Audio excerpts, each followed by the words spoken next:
Hello everyone and welcome back to this channel. In this simple video I'm gonna show you how to add filters to your Instagram story.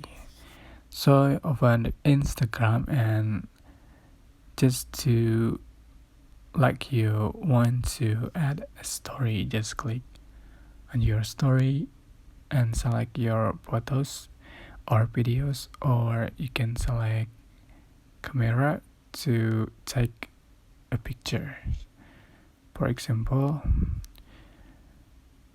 I'm going to select the photo they have and I'm going to add a filter. Just click on this icon,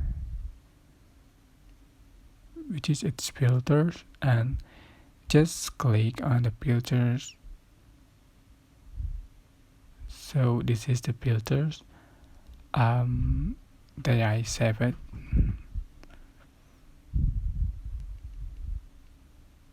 Alright, so that's it.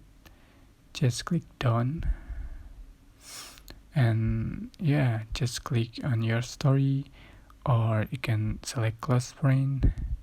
That's it. I hope this tutorial was helpful for you guys. Don't forget to like, comment, share, and also subscribe. Thank you so much for watching.